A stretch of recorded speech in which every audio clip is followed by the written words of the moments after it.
Tak kapok meski sudah pernah dipenjara, Ketut Sumardanayase, 48 tahun alias Landep, nekat jual sabu. Pria asal desa Bakum, kecamatan Sukesade Buleleng, kembali diamankan akibat ulahnya berbisnis narkoba. Landep yang sempat bekerja sebagai honorer di salah satu instansi di Buleleng ini merupakan residivis pada kasus yang sama pada 2017 silam.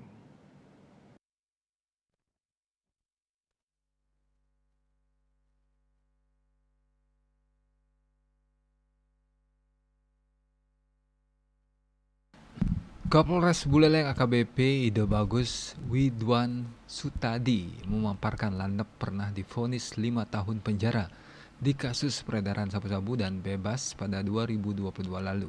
Namun ia kembali ditangkap oleh Satreskrim Polres Buleleng pada 28 Desember 2023 dengan kasus yang sama.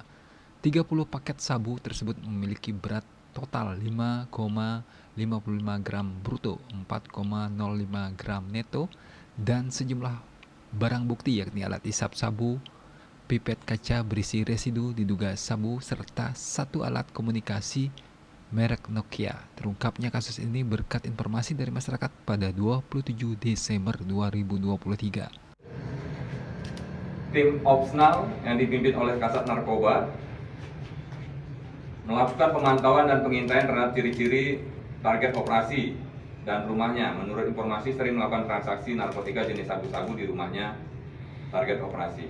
Kemudian pada hari Kamis tanggal 28 Desember sekira pukul 00,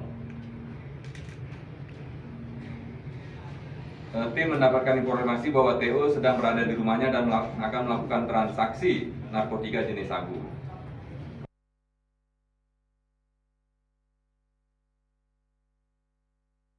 Hingga kini tim Satreskrim Polres Buleleng masih melakukan pengembangan lebih lanjut.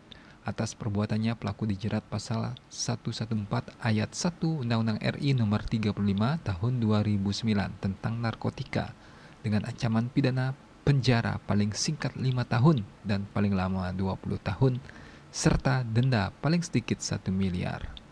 Yasri Yuli, Bali TV.